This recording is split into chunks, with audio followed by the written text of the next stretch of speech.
What's going on, guys? Welcome to episode 23, Jordan number of our 24-minute recaps here on Dime Dropper. Before we get started, make sure, as always, to subscribe on YouTube at Dime Dropper Podcast, subscribe on Apple Podcasts, follow us on Spotify, and, of course, to follow us on all social media platforms at Twitter, Instagram, and Facebook at Dime Dropper Pod. So for today's recap, we're going to be going over the multiple games that happened today, some of them, and then some that happened yesterday. We're going to start with the Clippers against the Thunder. Then we're going to go to the Celtics against the Cavs. Then we'll move on to the Wizards against the Spurs. And then I'll close out by going over a little bit of the Warriors game last night against the Jazz, as well as the Nets the Nets victory over the Heat. So let's start with the Clips back in action again in one of those ever so concerning Sunday afternoon games that have been an Achilles heel for us of recent times. But our winning streak did start with us beating the Bulls 2 weeks ago on a Sunday. And we did just that again, this time with the Thunder. And how did it start again, guys? What is the magic key to the games for the Clippers? Defensive intensity to start the game. And again, Kawhi Leonard mainly has really brought it defensively this year. In today's day and age, when you have 1080p HD TVs and you can literally see players' lips moving, you can tell who's communicating and who's not. You can tell who's talking during pick and rolls. You can tell who's talking in transition. And Kawhi, especially with the no fans, you can really hear people's voices. Kawhi has been so much better defensively this year. This is how you lead by example. This is how you go out every single game and play well on both ends of the floor, setting that example for your team. He's not load managing anymore, and you've got to give Ty Lue a ton of credit for bringing the best out of him, because right now he's rolling. He was rolling to start this game from deep. His first 5 shots were threes because he hit 2 of them, so he got a little 3 happy with that. I thought overall the Clippers were a bit 2-3 happy, but besides Kawhi, someone else who started off really well was Serge. Serge did a good job of protecting the rim, contesting shots. I think he got a couple of blocks in the game, if I'm not mistaken. No, he didn't have a couple of blocks. I guess he just affected shots. But he started out against, Roby, who doesn't look very strong and tall. He's more of a forward than a traditional center. Yeah, he's only 6'8", and he was playing the center spot for the Thunder in this game. And we did a good job of getting it to Serge. Not only did when I saw the first shot of the game for the Clippers be a jumper from Serge, I knew that was a sign of good things to come. And there were a couple of times where Serge got in deep. He doesn't have much post game at all. He really just has a jump hook against really smaller guys. And he did a good job of getting in deep. He got a couple offensive rebounds, put it up and in, was, big boying Roby and some Oklahoma City Thunder players. He had a second consecutive great game against his former team, 17 points and 11 rebounds. That was the last game, wasn't it? I may have gotten the wrong game up. Yeah, my bad. It wasn't 17 points and 11 rebounds. It was 17 points and 6 rebounds. So close enough. He still had 17 points. So I thought Serge was really good to start the game. I thought we had a great first quarter overall, 36-19. We led after 1. Pat Bev was very intense, giving the same energy that we always asked from him. You guys, if you watched the game, you saw he got a steal on an inbounds pass super early in the game and laid it in. Those are turnovers that you just cannot commit at any level, quite frankly. But Patrick Beverley, he doesn't give up on any plays. He's always alert. Got a steal, got a layup to put us up 9-4, I believe. But yeah, Kawhi was going to work in that first quarter. PG was a little slow, but I still thought that all that matters is being alert on defense, talking together as a team. And we really, we're coming out hungry this season in games. And I'm hungry. I'm very hungry. Clipper fans are hungry. So I hope the players are coming out hungry, and they have. Except when Lou came in, and we didn't have Morris today, but when Lou came in, again, our offense just kind of went down the drain a bit. Just, when Lou's not hitting shots, he's just a complete liability. And 1 of 9 today. He only played 14 minutes, so credit to Ty Lue for really killing his minutes in the second half. But yeah, I said it in the Dallas game. Lou Williams, we need to find a way to trade him. And, the Thunder did a good job of competing. Some guys, I'm going to give some Thunder players some love here. I already talked about Hamidou Diallo in previous episodes improving a lot, but also Darius Baisley. I see him as a guy, he's long. I think he can improve a lot in this league as well. He was 4 of 7 today with 9 points and 11 rebounds. But at halftime, we still had a fairly comfortable advantage. at 56-45. And then the third quarter, they started coming back, cutting it down to 5. They just started hitting some shots, executing, playing hard. And I thought that our offense was really the one that kind of took a little bit of a downturn. I thought that we got a bit stagnant again like we usually do, and we were really, really forcing it on the threes today. That's one thing I didn't like. And we need to make sure that we don't get too three happy. That's what did us in last year. I know we're a very good three-point shooting team by the percentages, but that's because we usually mix it up with inside and outside. And when the outside isn't falling, sometimes open threes need to be passed up. I am not under the belief that every open three needs to be taken. When we have Kawhi and Paul George who can score on people down low, who can score getting to the basket, who can hit contested mid-ranges with consistency, especially in Kawhi's case, sometimes we don't need those threes. And I thought Kawhi did a good job of breaking the cold spells like a star did, because PG just didn't have his game today. And that's okay, because he didn't have necessarily a horrible game. He didn't play great, but he still contributed in other ways. Like having him out there for playmaking purposes and having him out there to play defense is big as well. But I thought somebody who actually gave the Clippers a nice lift off the bench and is starting to, get back to form is Ivica Zubac. He had some nice blocks, 2 of them to be exact. He was changing shots. He does a really good job of when pick and rolls. When 2 guys head over to the ball handler, get into the basket, he does a great job of making that guy pay for helping by getting an offensive rebound and putting it back up and in. I think he had 4 points off second chance today, 10 and 11 overall for Zoo, so a nice double-double. But overall, the Thunder made it close in the fourth quarter, getting it down to within 6. George Hill, who I've been saying multiple times this season, we need to find a way to get our hands on him. He showed us exactly why today. He was hitting threes. He's good in the pick and roll. He's a smart player. He has floater game in the in-between. And speaking of somebody who played well today as well in the pick and roll and just played well in general, surprisingly, he got no minutes in the first half, but with Patrick Beverley, who I hope is okay, knee soreness, they said. But Reggie Jackson came into the game for Pat Bev and started splashing. And when I mean splashing, I mean like shots that just hit the bottom of the net, no rim, no nothing. Whether it was catch and shoot, there was even one he hit off the dribble pull up. And here's the thing. When it comes to catch and shoot Reggie Jackson, he's pretty good. But again, it's kind of just papering over the cracks. I know Reggie Jackson can play well against the Oklahoma City Thunder. That means nothing to me. But I still need to give him props where it's due. And Reggie Jackson came in and gave us a lift. Ultimately, it was Kawhi Leonard that closed the game out for us. Nick Batum and Paul George each hit nice threes in the fourth quarter to seal the deal and to give the Clippers their 7th win in a row. I mean, guys, I could not be more happy with the way things are going right now. Los Angeles is taking turns at the top of the West, and for people that live in Los Angeles, that is a great thing. Clippers win it 108-100. My player of the game without question. He had 30 points through 3 quarters tonight, giving it the whole repertoire. Turn over the right shoulder fade, turn over the left shoulder, 2 dribble pull up in the corner, everything. Kawhi Leonard, and on both ends of the floor, 0 turnovers, 34 points, 14 of 24 from the field, 4 of 9 from 3, 9 rebounds, 8 assists, and the best plus minus of the game, plus 14. Kawhi seems like he's really trying to go for MVP this season, and I could not love it more. Go for that MVP, buddy. Hey, he's trying to do the Jordan Defensive Player of the Year and MVP. And you all know I said Kawhi is an overrated defender, but the way he's playing this season is not overrated because, once again, defense is all effort. As we talked about, is the NBA getting better and better? Go watch those episodes if you haven't.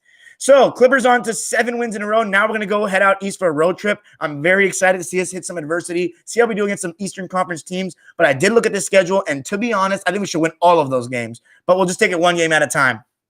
Anyway, let's go to the Celtics, who played against the Cavs today. Still no Jason Tatum, but the Cavs have not lost against dime dropper teams, or should I say not lost when I've watched them play. But the Celtics did something different today that they haven't done in a lot of games, and they lost 2 games in a row to the Sixers, but they came out with, same as the Clippers, but maybe even higher, defensive intensity, active hands, talking on D, fighting over screens, and that starts with their leaders. Kemba Walker today came out aggressive in the pick and roll, getting into the mid-range when it was there, pulling, getting to the rim, shooting threes. Tonight was, we said that Kemba's 3 ball was struggling a bit. Today, 3 of 5. And then he was fighting over screens. And Jaylen Brown is always playing good defense. Marcus Smart. And the Cavs just couldn't really get anything. They were hit with a punch. And that's the thing about a lot of these NBA teams. When they hit with the punch, how are they going to respond? This Cavs team didn't just chuck a bunch of threes, but for whatever reason, they really struggled to score. They were just a step behind the Celtics today. If you had watched them play today, you would have thought, oh, it's the same shitty Cavs team. Not the Cavs team that's above 500 that we've been watching this season, and I've been talking about it on Dime Dropper. But I think this also goes to show, guys, but not just because they weren't at home, that the Nets defense is really bad. Because the Celtics made this Cavs team look very terrible today. And Marcus Smart was really aggressive off the pick and roll. When Marcus Smart's hitting his shots, it's funny because he hits shots that stars hit, but he doesn't hit them consistently at all. And he even had a nice moment today, he had some Larry Legend, dare I say, type of passes, throwing it over the head, no look. One was a nice behind the back going baseline to Tice, who I thought also had a really good game today. Tice had 17 points, but this game was really out of sight by halftime. The Celtics pushed that lead up to 21. Semi Ojeleye came in and got some good minutes for the C's, 6 points, 2 of 4 from the field, 1 of 1 from 3. Aaron Naismith, that had to be his best game as an NBA player, 4 of 6 from the field, 11 points. Who else had his best game as a pro? No question. He actually got some solid minutes. He started out with a mid-range jumper off a pump fake, and then he started scoring, and that was Carson Edwards, who we remember from Purdue. 18 points, 5 boards in just 19 minutes of play. For the Celtics, it was just too easy all game long, up 20, built it up to 40, and they came out with the right attitude on both ends of the floor, and the stars were just too much to handle. 12 rebounds for Tristan Thompson, by the way, 5 points for him. The Celtics starters, plus 31, Thompson, Tice plus 33, Kemba plus 30, Marcus plus 30, and Jaylen Brown plus 31. Jaylen Brown continues to put on an MVP campaign. 33 points in 19 minutes.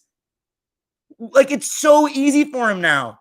13 of 20 from the field, 3 of 4 from 3. He became the first player since Chet the Jet Walker of the Philadelphia 76ers in the mid-60s to score 30 or more in under 20 minutes, which is incredible. If you're in a conversation that you can't mention somebody since Chet Walker in the mid-60s, that is great company right there. Chet the Jet Walker, one of the best players of his era, one of the best small forwards of his era, and a champion at that. The Celtics, 141-103, winning it big, 9-6, and Jason Tatum is slated to come back in the next game against the Chicago Bulls. So if you're a Celtics fan, things are starting to look good. Anyway, let's move on to the Wizards. So our Wizards fans, they're back. It's been a minute. The Wizards are back. They were playing against the Spurs, who we've caught a couple times here on Dime Dropper. Westbrook was back, and the Wizards were extremely shorthanded. No Deni Avdija, no Rui, no Bertans, no Neto. So Jerome Robinson and Robin Lopez started because Thomas Bryant's out for the year, but Isaac Bonga was put back into the starting lineup. And I actually thought the Wizards got off to a really good start. They were really energized on defense, which I cannot say about the Wizards much this season. Really energized on defense. Beal and Westbrook were leading the charge in that department in terms of setting an example. And Jerome Robinson, Isaac Bonga, they were getting some open threes in transition. And this is something I need to note. The Wizards, with a point guard like Westbrook, they should look to run more. We talked about this, but Westbrook used to be known for being an insane athlete that loved to push the pace, and the Wizards need to do that more. And I think that there was obviously a lot of, the Wizards were very limited offensively tonight in their personnel. Alex Len made his debut, though. He came off the bench and gave him some good minutes. 11 points, 5 boards. I even thought Robin Lopez was pretty good defending the rim, but Rudy Gay and Patty Mills, when we've watched the Spurs, this is our 5th time talking about them this season.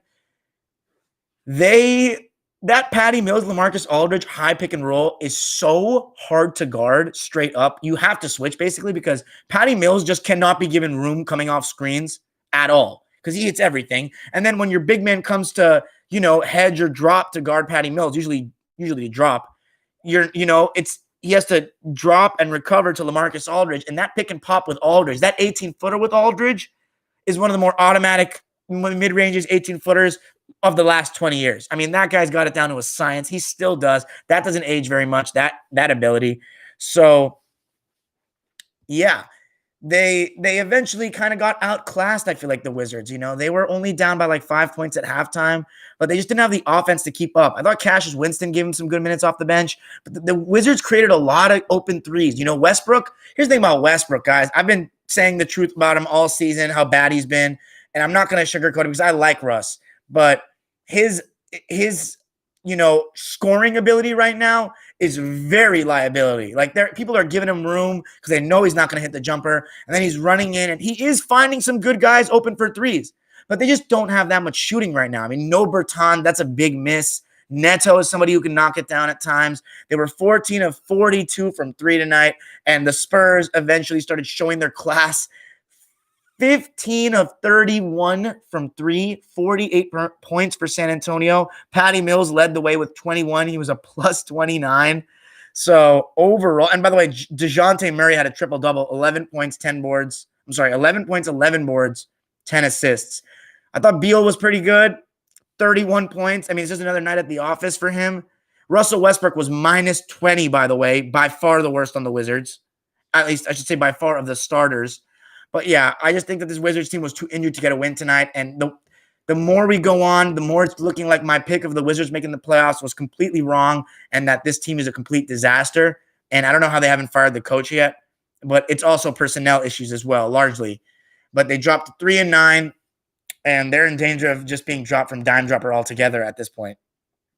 Now we're going to briefly finish it off before we get to the 24 minutes and get to the YouTube subscribers who are waiting so patiently. By the way, super chats are turned on, so please, why don't you drop a dime once we get to you guys, and I will check out your comments. But Warriors and Jazz last night, so an interesting one. By the way, I'm not going to talk about the Suns because they didn't have Devin Booker, and they took the Nuggets to overtime or double OT and lost.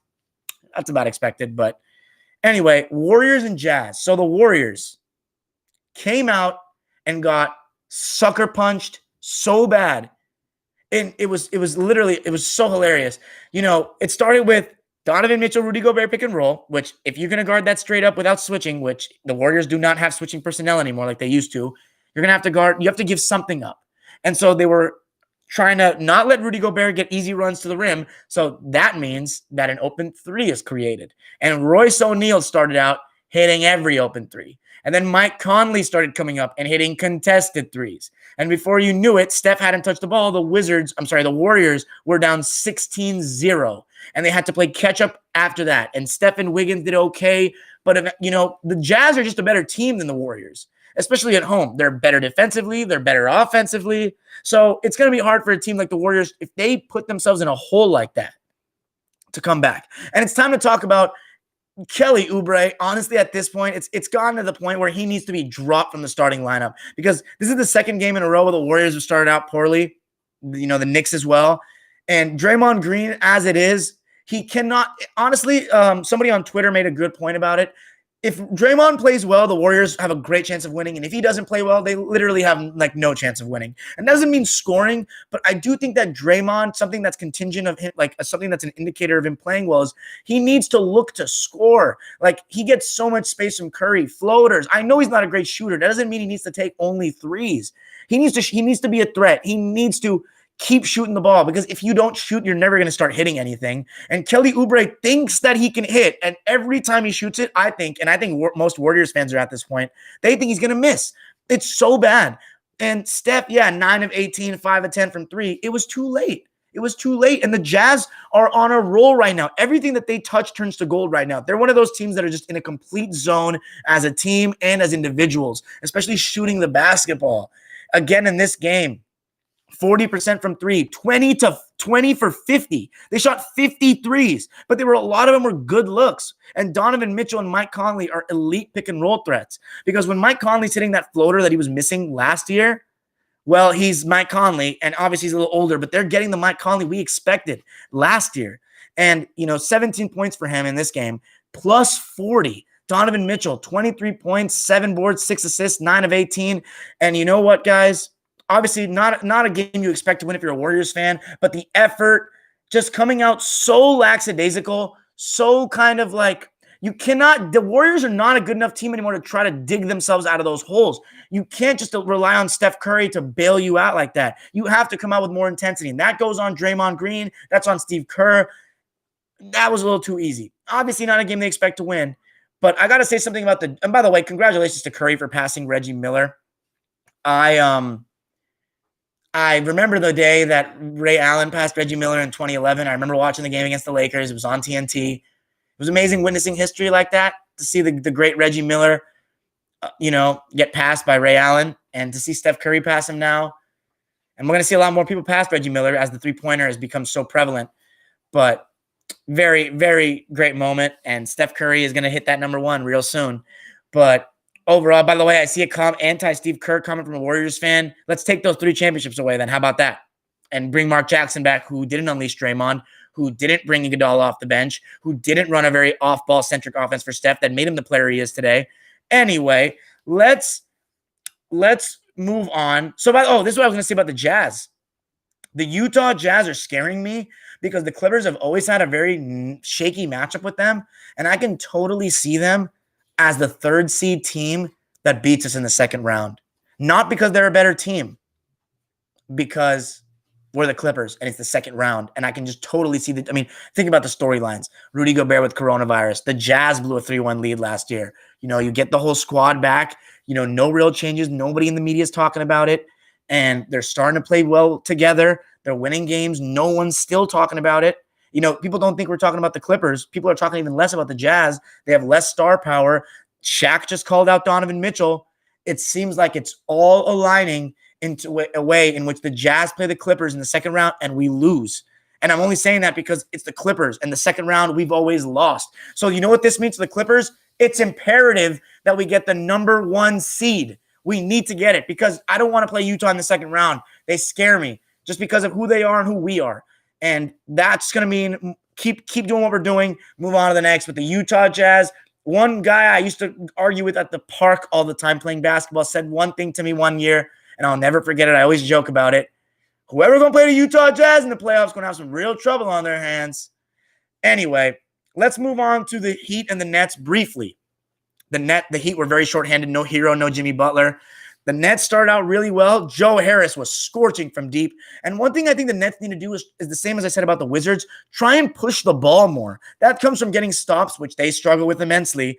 But if you get into the open court, that makes offense more simple because it's kind of like you just got to it's more reactionary than set. It's in the half court and slower paced offenses where you have to think more and the defense is back and in their matchups. Pushing the ball with guys like Kyrie Harden, Joe Harris, and Kevin Durant, you got to do that. And they should. And Joe Harris was getting open looks in transition as the game started, and the Nets were looking pretty good. KD in his bag. Kyrie was doing a much better job of just focusing more on other things like defense and not being a lazy bum. I loved it. He didn't just chuck it up. And I think that the Nets did a good job of getting the role players involved, but I thought Harden was way too passive, which is insane because I'm talking about James Harden right now, but way too passive. And as the game went on, the Heat, as we talked about in the glorified summer league, they're a team that never quits. They're not going to roll over. They're a very ragtag group right now.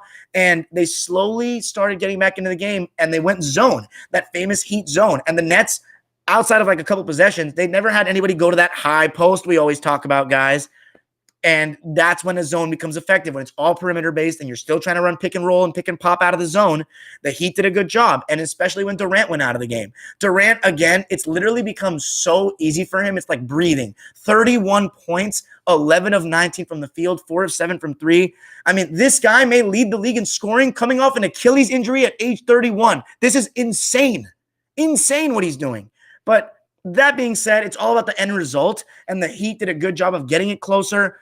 And the Nets closed the game out, not because of Harden. Harden was way too passive, in my opinion. Only 8 shots taken. That's insane.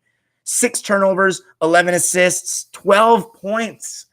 And yeah, Harden needs to figure out a happy medium. Like, I know he wants to be the facilitator, but this is just a bit much. Again, DeAndre Jordan didn't miss a shot, but he only played 21 minutes because the Nets went small a lot. And Reggie Perry was equally as bad, I thought. He only scored 4 points, only played 12 minutes, but I just thought he's not it. But the Nets shot well from deep, 19 of 37, 51%. That's the reason they won ultimately. Joe Harris, 8 of 14, 7 of 12 from 3, 23 points. But I cannot leave out the fact that Kyrie Irving and Kevin Durant, but especially Kyrie Irving, really closed the game out in regulation in the fourth quarter. He took over the game. He made shots, and that's what great players do. Kevin Durant, one of the better closers in the league, and it was a funny moment because Kyrie was starting to take over. The defense collapsed. He kicked it out to KD, and it was one of those, now I got a guy that can trust to make that shot too moments. That diss at LeBron that he said. Obviously, I don't agree with it. But Kyrie Irving, regardless of what I've said about him, regardless of how he's playing, he is one of the best closers in the league because he can get a bucket at any time on anyone with any type of defense on him for the most part. But that's all I have to say. It was a good win for the Nets. They had to get it. If they had lost 3 games in a row, that would have been terrible. 10-8 on the season, 128 to 124 the final. My player of the game is none other than KD, the Durantula, 31 points. But that's it for tonight's episode, guys. Let me know what you think. Make sure to subscribe. Make sure to let me know, what you're thinking of these episodes. Peace. Right at a little over 24. We'll take it. What's up, fuckers? Thanks for waiting so patiently. 35 of you in here. Sorry. Let me see.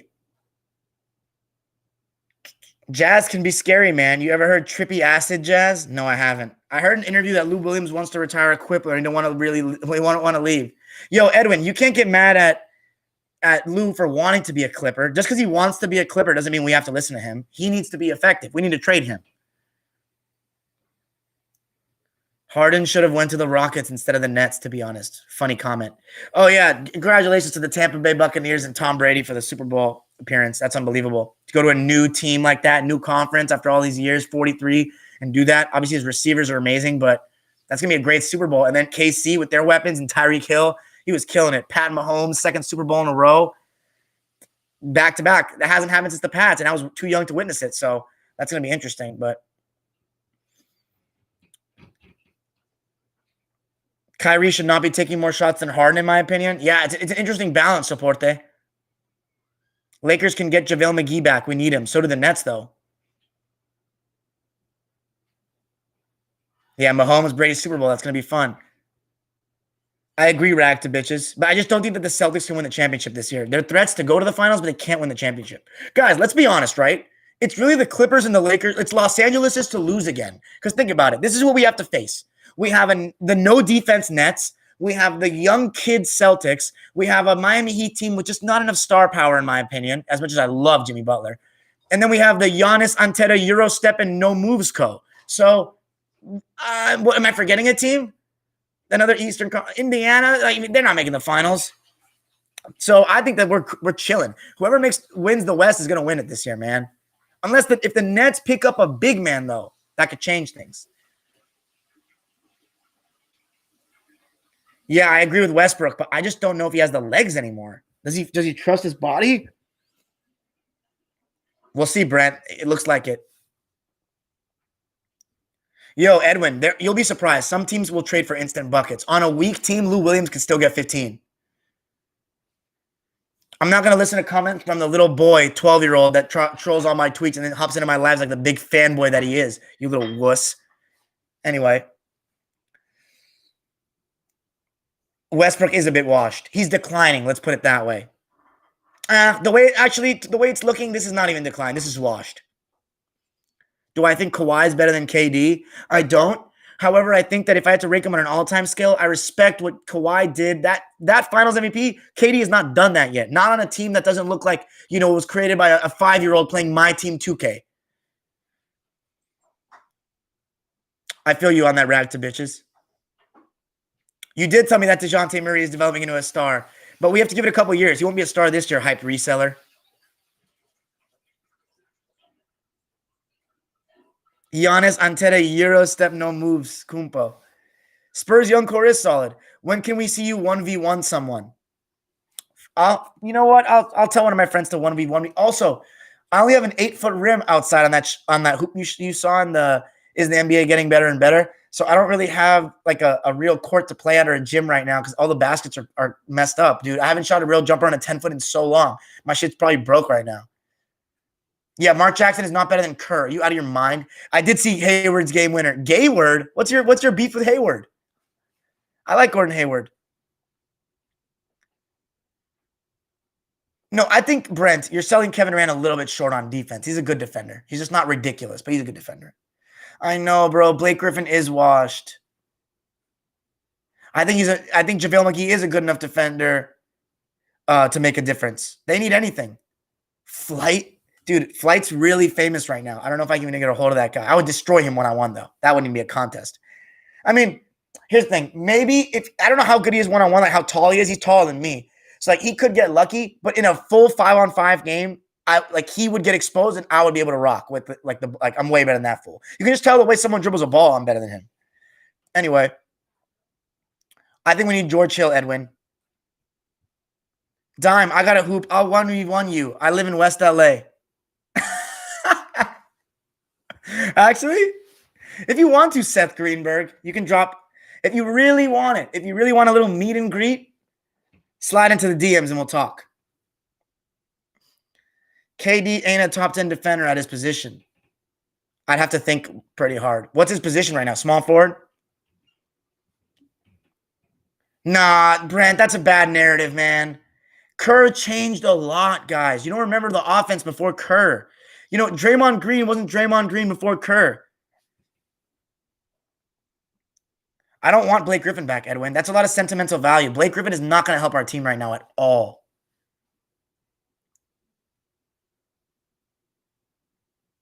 If Kawhi were to win a chip, where would you weirdly rank him all time? And I say, well, just because prime hasn't been that long. I play like a 6'1" Magic Johnson. Interesting. That's a lot of praise for yourself.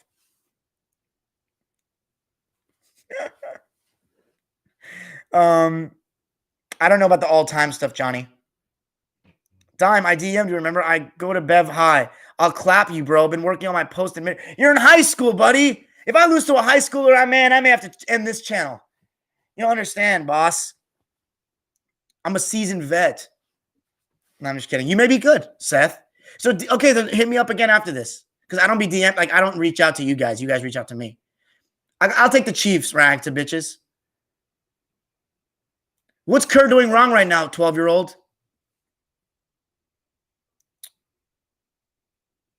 Pacers fan in the building? Okay. I want eventually to have a fan of every team. I'm all Showtime and transition passing. I'm in 12th grade and getting D1 scholarships? Really? What colleges you got so far? D1 scholarships. I do have some VR Booma. Watch my video series. Is the NBA getting better and better? I did demonstrate some shit in the video. But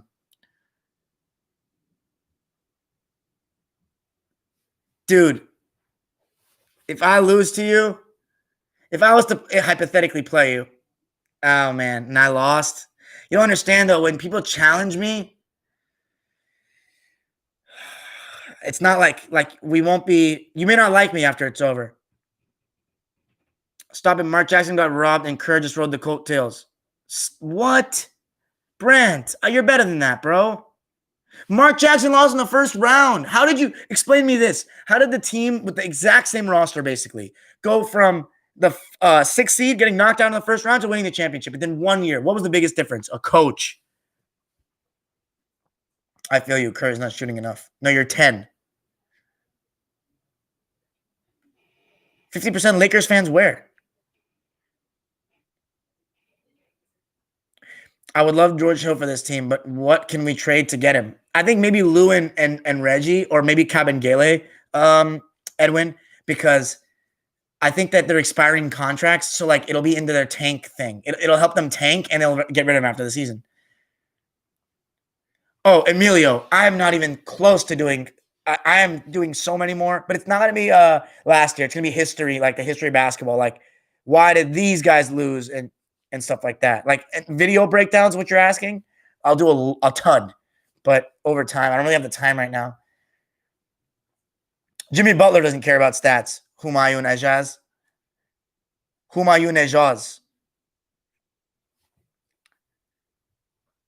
I don't know, Supporta. I really can't tell you. Yes, good point, Johnny Cabeda. That's one of the things. Draymond did come off the bench before Kerr. I don't know about Siakam being the best Raptor of all time. I think Kyle Lowry and Kawhi Leonard. Yeah, Kyle Lowry or Kawhi Leonard for me. DeRozan's good too, but Lowry, it's either Lowry or Kawhi. It's like if you want to talk about like what he did, Kawhi, best player played for them, but Kyle Lowry is Mr. Toronto Raptors at this point. Yes, I do think he deserves MVP, the hype reseller. Oh, that's okay, Zaire. Next time you comment on one of my, you're done, buddy. Next time you comment on one of my videos, you're getting a hit from the channel. That's it. I told you not to disrespect me anymore. You're 12 years old. Okay? You don't disrespect grown men out here. That's it for the episode tonight. Thanks, guys. Yes, I do think the Heat have a real chance, Simon. Yes, I would have CP3 back because CP3 is still good. What you mean? CP3 is still a good player. Blake is not good anymore, guys. I'm sorry. I love him. See? 2017 playoffs. But yeah. Fair point, Andrew M. Hakeem did play for the Raptors. You're right. But in the time that he played for them, Kawhi was the best. All right, guys. That's it. Zaire, you're done, buddy. I warned you.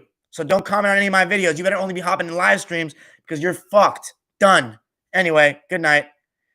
Make sure to drop dimes tomorrow. Anyway, peace.